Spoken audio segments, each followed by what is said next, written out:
And much like in the other judgments, we have a little interlude between the 6th and the 7th. This one is little. It's very little.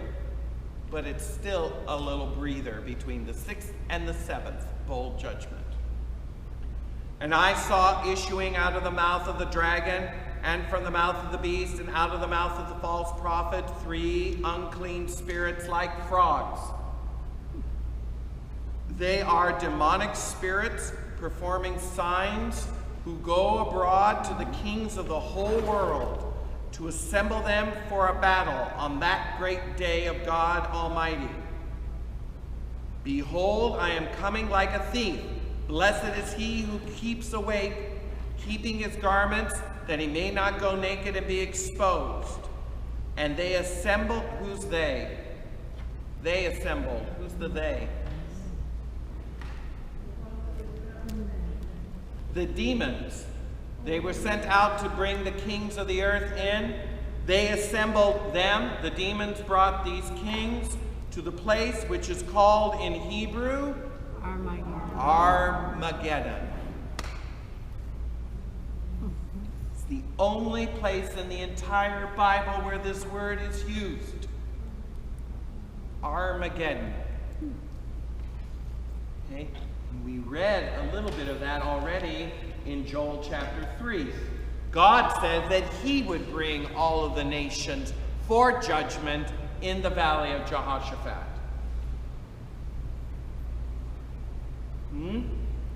See that? So there's something to this image. What happened in the valley of Jehoshaphat? What happened at Megiddo that would cause this image to be made? We'll get to that. Hold that thought.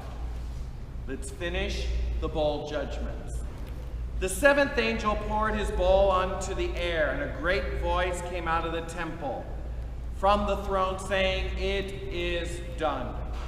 And there were flashes of lightning, loud noises, peals of thunder, a great earthquake, such as never been since men were on the earth.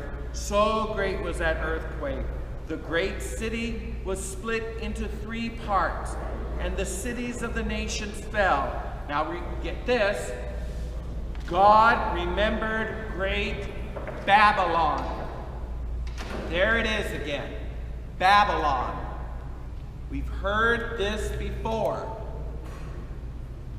He remembered great Babylon to make her drain the cup of the fury of his wrath. And every island fled away, and no mountains were to be found. Great hailstones, heavy as 100 weight, dropped on men from heaven, till men cursed God for the plague of hail. So fearful was that plague. So we've seen in this 7-fold judgment. 7-fold judgments. So if you have your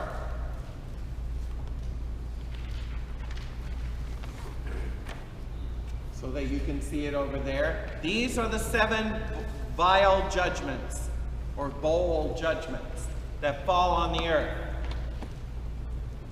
The plague of sores for those who worship the beast. The plague of blood on the sea and on the fresh water. The plague on the sun to scorch men. The plague of darkness. The drying up of the great river Euphrates. And then the interlude.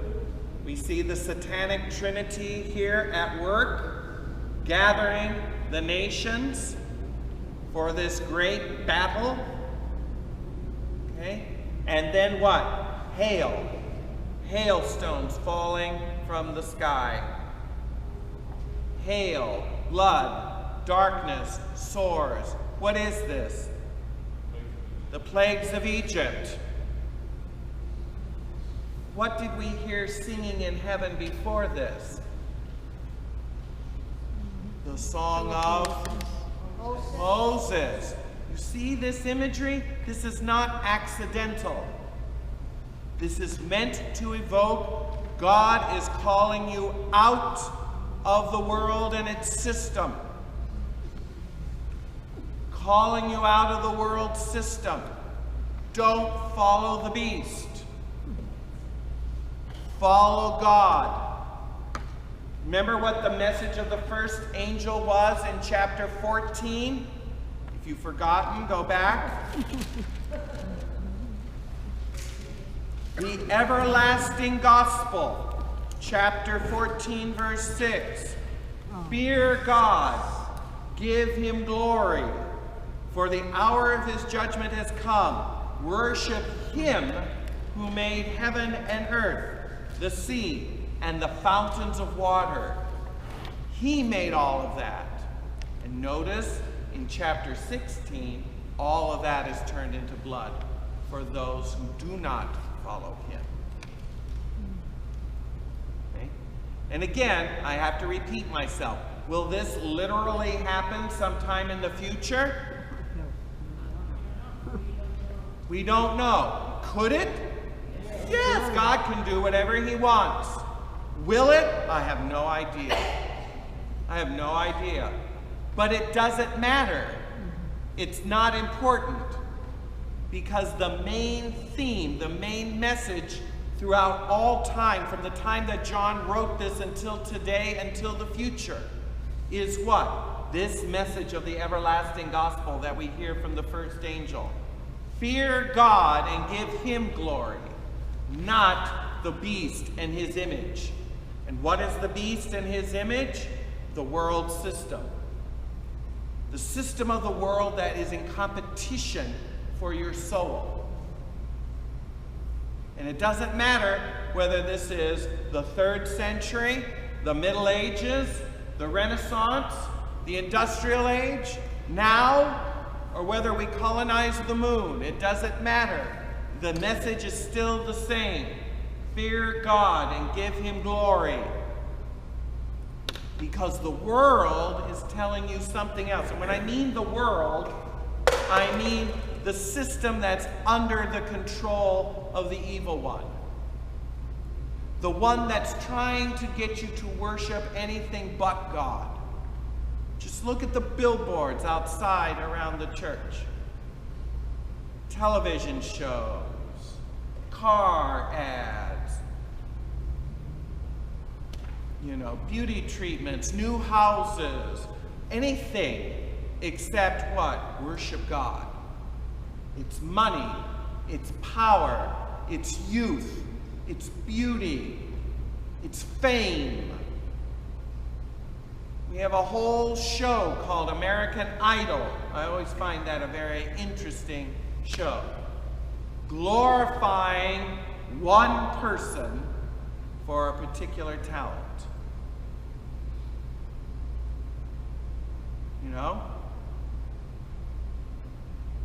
And the pressure and the oh my gosh, the things that people go through to try and get on the show and to try to be all of this. It's like all of that effort and energy for what?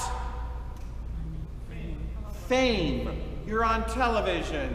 You get a record contract with a studio. Money. And then what? What happens after you get all of that? Empty. You want more, forget. You want more, you forget. You have to try and come up with something better. You're never satisfied. And at the very end, what do you get? You've sold your soul for a few minutes of fame. And then what? Nothing. You gained the whole world and lost your own soul. What is the alternative? Give up your life. What do you mean, give up your life? You give it up. You spend your life in service of God and others out of love for him. Doing what? Acts of charity, of mercy. Feeding the hungry, clothing the naked, taking care of the poor and the distressed, praying for those who have no one to pray for them, teaching those who do not know, correcting or counseling those who are in doubt or confusion. Okay? So I'm talking about what? Corporal and spiritual works of mercy. You know why? Because those things have eternal reward. What do you mean? Remember what Jesus said? No one who gives a cup of cold water to one of these little ones in my name shall not lose his reward. The smallest acts of charity that we do in Jesus' name to those who are less fortunate will have an eternal consequence than anything you can do on American Idol, or anything like climbing the corporate ladder, getting that next promotion, etc., etc. You understand what I mean? Those are what Jesus meant by laying treasures in heaven, where moth and rust do not corrupt. I've always wondered about that since I was a little boy. You know, it's like, don't lay for yourselves up treasures here on earth where moth and rust corrupt, or thieves come in and steal, but lay for yourselves up treasures in heaven. And I thought, well, what are those? And it's taken me a whole lifetime to finally figure it out. It's these corporal acts of love and mercy. Those are the treasures we lay up in heaven. And if you don't believe me, I'm going to end with this. 1 Corinthians chapter 2. I've said that, I've read this before, but this is a good connection to what we're talking about. I'm sorry, 1 Corinthians 3. 1 Corinthians 3.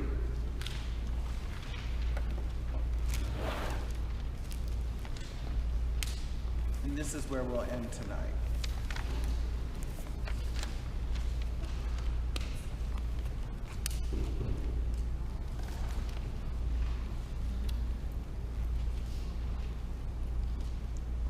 The Apostle Paul writes to the Corinthian believers in verse 10, according to the commission of God given to me, I, like a skilled master builder, laid a foundation. Another man came, is building upon it. Let each man take care how he builds upon it. What's he talking about? He's talking about your soul and the gospel that he is presenting. He said, I laid a certain foundation. Other men have come and are building upon it. What men? What building? He's talking about how these men of God, commissioned by him, are there to help build up your spiritual lives, your soul, so to speak. And he's analogizing it to a building, like if you were building a house.